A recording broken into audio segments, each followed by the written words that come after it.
رب ذوالجلال کے پیارے محبوب صلی اللہ علیہ وآلہ وسلم کے پیارے غلاموں، صحیح بخاری شریف کی روایت ہے، حضرت سیدنا ابو ہریرہ رضی اللہ تعالیٰ عنہ آپ ارشاد فرماتے ہیں، رسول اللہ صلی اللہ علیہ وآلہ وسلم نے ارشاد فرمایا، جب رمضان کا مہینہ آتا ہے رب ذوالجلال کے حکم سے جنت کے دروازوں کو کھول دیا جاتا ہے، جنت کے دروازوں کو کھول دیا جاتا ہے۔ آپ فرماتے ہیں کہ پھر مہینہ ختم ہونے تک وہ دروازے بند نہیں کیے جاتے، فرمایا کہ جہنم کے دروازوں کو بند کر دیا جاتا ہے۔ جتنے بھی شیطان اللہ کے نبی کے غلاموں کو نیکیوں سے دور کرتے ہیں، عبادت نہیں کرنے دیتے، سکون نہیں کرنے دیتے، دل میں وسوسے ڈالتے ہیں، اللہ کی رحمت حاصل کرنے کے درمیان حائل ہو جاتے ہیں، اللہ تبارک و تعالی کا اپنے نبی کی امت پہ یہ احسان ہے، اللہ تعالیٰ فرشتوں کو حکم دیتا ہے، یہ شیطان میرے نبی کے غلاموں کو عبادت سکون سے نہیں کرنے دیں گے، روزے ان کے خراب کریں گے، لہذا تمہیں رب کا حکم ہے ان سارے شیطانوں کو جکڑ کے سمندروں کی گہرائی میں ان کو قید کر دو، تاکہ میرے نبی کا امتی اپنے رب کی عبادت کو سکون سے جی بھر کے کر لیا کرے۔ اتنا بڑا احسان،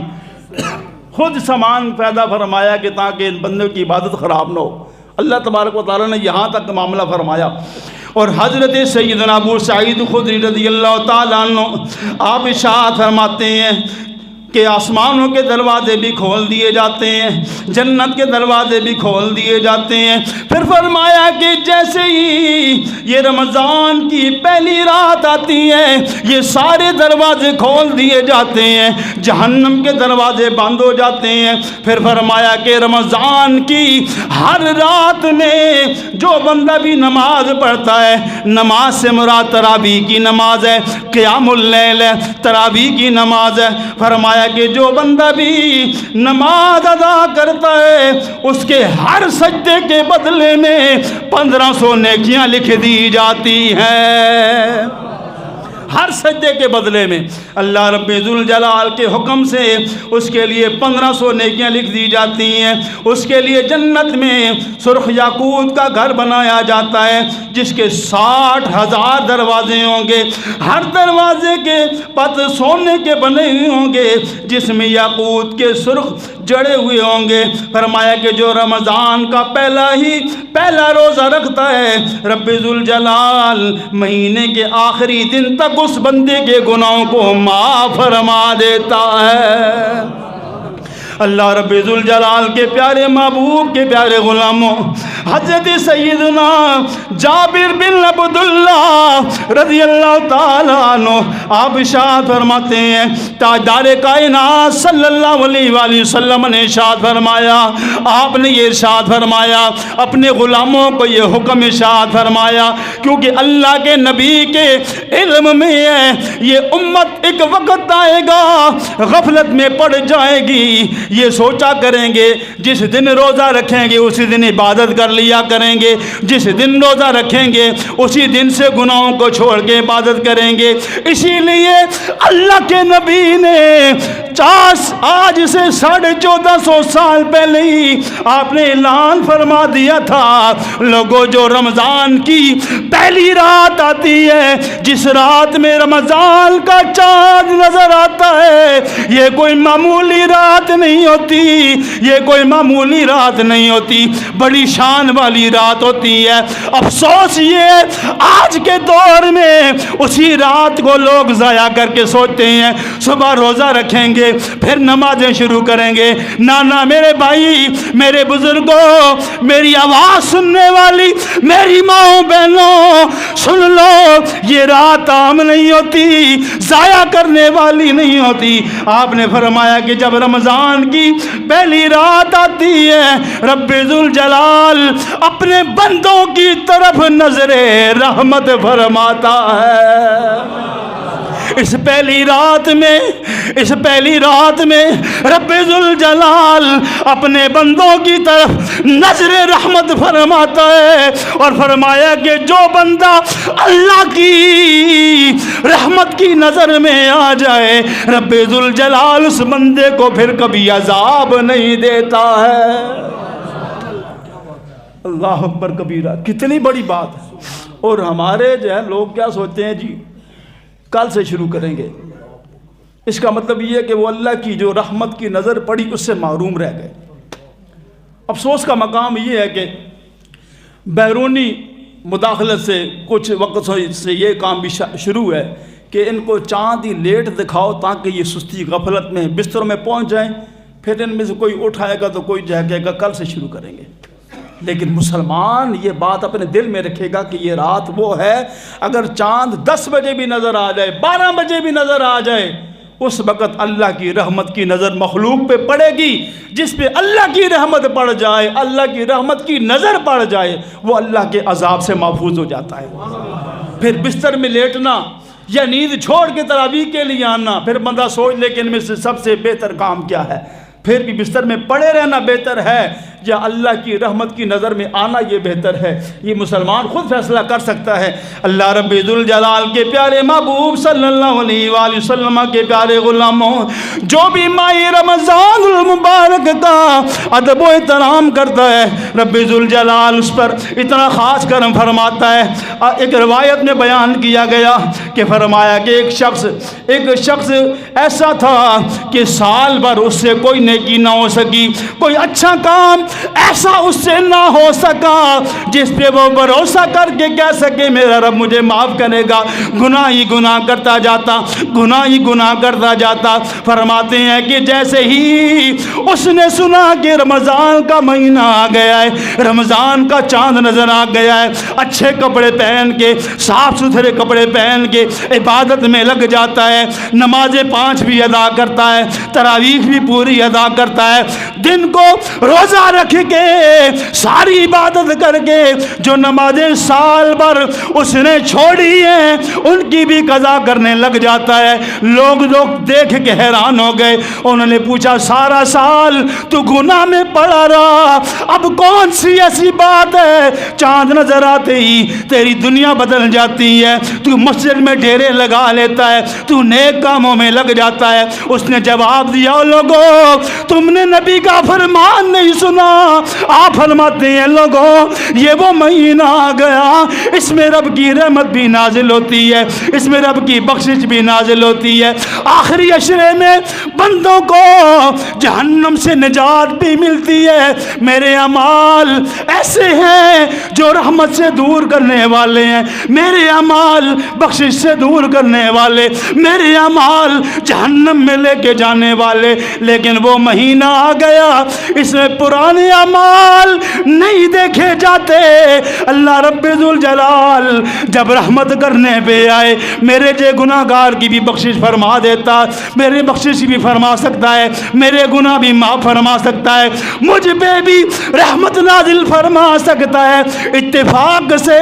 اسی رمضان کے بعد وہ دنیا سے پردہ کر جاتا ہے، وہ دنیا سے چلا جاتا ہے۔ خواب میں دیکھنے والوں نے اس سے سوال کیا اللہ تبارک و تعالی نے تیرے ساتھ کیسا معاملہ فرمایا؟ اس نے جواب دیا رمضان کا ادب و احترام کرنے کی وجہ سے، اللہ کی رحمت پر کامل یقین رکھنے کی وجہ سے رب ذوالجلال نے میرے گناہوں کو نہیں دیکھا بلکہ مجھے بخشش کا پروانہ عطا فرما دیا۔ اللہ اکبر کبیرہ۔ پھر کمزوری ہمارے اندر ہو سکتی ہے نا، جس نے کچھ بھی سارا سال نہیں کیا اس کے نصیب بھی جاگنے پہ آئے تو رمضان بخشش کا بہانہ بن گیا، رمضان بخشش کا بہانہ بن گیا کہ اللہ تبارک و تعالیٰ نے اس نیت کے ساتھ کہ اس نے کہا جو ہو چکا وہ ہو چکا، اب وقت ضائع نہیں کرنا کیونکہ رمضان آ گیا، اس میں رحمت بھی ہے، بخشش بھی ہے، جہنم سے آزادی بھی ہے۔ اس یقین کے ساتھ سابقہ توبہ کی اور آئندہ عبادت پہ لگ گیا تو اللہ نے سارے گناہ معاف فرما دیے۔ وہ مجوسی کا واقعہ آپ نے سنا ہوگا، مسلمانوں کے بازار سے گزر رہا ہے، اس کے بیٹے نے جو مجوسی ہے، اللہ کو نہیں مانتے، وہ کھا رہا ہے، باپ نے تھپڑ مار دیا کہ یہ کیا کر رہا ہے، مسلمانوں کا مہینہ مقدس مہینہ ہے، ان کے بازار سے گزر رہا ہے، کھا رہا ہے۔ اس نے کہا آپ بھی تو کھاتے ہیں۔ اس نے کہا میں کھاتا ہوں لیکن چھپ کے کھاتا ہوں نا، ان کے رمضان اس مہینے کی بے ادبی تو نہیں کرتا۔ تو اس کے متعلق بھی روایات میں ملتا ہے کہ جب وہ بھی مرا تو لوگوں نے اس کو جنت میں ٹہلتے ہوئے دیکھا اور پوچھا کہ تو بت پرست ہے، تو آگ کی پوجا کرنے والا ہے، مجوسی ہے، تجھ پر کیسے کرم ہو گیا؟ اس نے کہا جو میں رمضان کا ادب کیا کرتا تھا نا،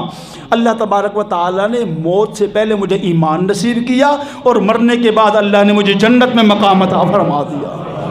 اللہ اکبر کبیرہ۔ اور اسی طرح کی بے شمار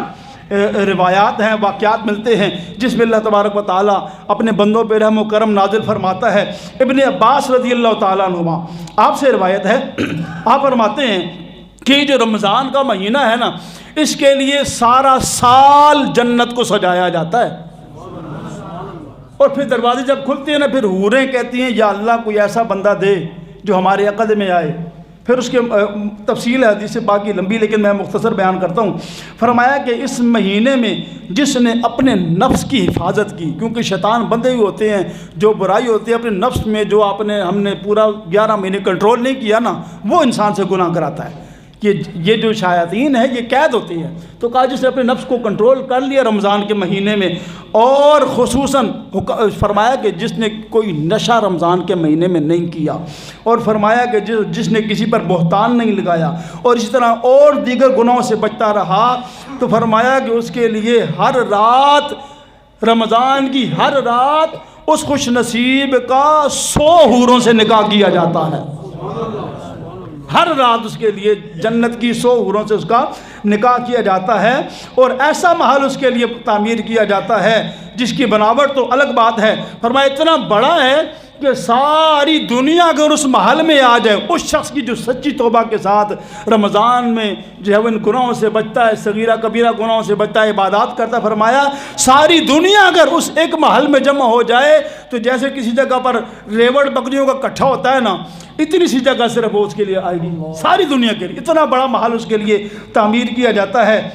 اور فرمایا کہ جس نے اس مہینے کا ادب نہیں کیا بلکہ پرانے رواج رسم کی طرح وہ لگا رہا، گناہ در گناہ کرتا چلتا جا رہا ہے، گناہ در گناہوں پہ لگا جا رہا ہے، فرمایا کہ اللہ تبارک و تعالیٰ اس بد نصیب کے 1 سال کے گناہوں کو برباد کر دے، 1 سال کے نیکیوں کو برباد کر دے گا۔ 1 سال کی نیکیاں اس کی ضائع ہو جاتی ہیں، کیونکہ فرمایا جیسے اس مہینے میں نیکیاں بڑھا دی جاتی ہیں نا، گناہوں کا معاملہ بھی ایسے ہی ہے، پکی گرفت ہوتی ہے۔ جو اتنے مقدس مہینے کا، آسان سی بات ہے، ہمارے گھر میں کوئی مہمان ہے، ہم اس کے آنے کی پہلے تیاری کرتے ہیں، تو یہ اللہ کا مہمان آ رہا ہے۔ اب مسلمان ہونے کے ناطے ہمیں سوچنا چاہیے نا، ہم اپنے مہمان کا کتنا ادب کرتے ہیں، اور رمضان جو اللہ کا مہمان ہمارے پاس آ رہا ہے، ہم اس کے لیے اپنے آپ کو کتنا تیار کرتے ہیں کہ اپنے آپ کو وہ رمضان کیا مانگتا ہے؟ ہم سے کھانا پینا تو نہیں مانگتا، وہ ہم سے تقوی مانگتا ہے، وہ توبہ مانگتا ہے، وہ کہ توبہ کر کے اب اللہ کے گھر میں آ جاؤ، میں آ رہا ہوں۔ ہمارے گھر میں ہمارے بچوں کا، ہماری خواتین کا، ہمارے بڑوں کا یہ ماحول اس کے آنے سے پہلے بنا ہوا ہو کہ سارے نماز پڑھ رہے ہوں، قرآن کی تلاوت کر رہے ہوں، کیونکہ بخشش بھی ہے، مغفرت بھی ہے، نجات بھی ہے۔ اسی لیے تو اس مہینے کے متعلق فرمایا تھا نا کہ یہ وہ مہینہ ہے کہ جس میں اللہ تبارک و تعالیٰ اپنے بندوں کو جہنم سے آزادی کا پروانہ عطا فرماتا ہے۔ اسی لیے شاعر نے کہا تھا، اس دنیا تے انسان آیا پھر دی بخشش دا سامان آیا، او ویکھو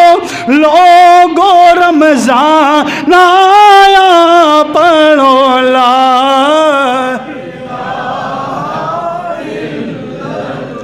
آواز آ جائے لا الہ جتنے بندے مسجد میں بیٹھے ہو کم از کم اگر آپ سارے اس کلمے کی اہمیت کو سمجھ کے پڑھیں، پھر آپ کو اندازہ ہو جائے گا کہ اس کی وجہ سے اللہ تبارک و تعالی ظاہر کو بھی اور باطن کو بھی پاک فرماتا ہے۔ پڑھ لو لا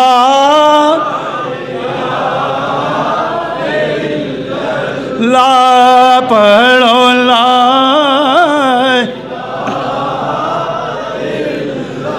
پہلے عشرے وچ رحمت آئی، بس کہو سبحان اللہ۔ پہلے عشرے وچ رحمت آئی، دوسرے دے وچ بخشش آئی، تیسرے دے وچ نجات آئی۔ پڑھو لا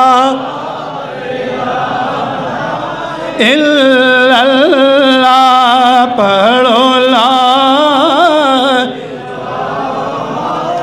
الا اللہ محمد الرسول اللہ صلی اللہ علیہ وآلہ وسلم۔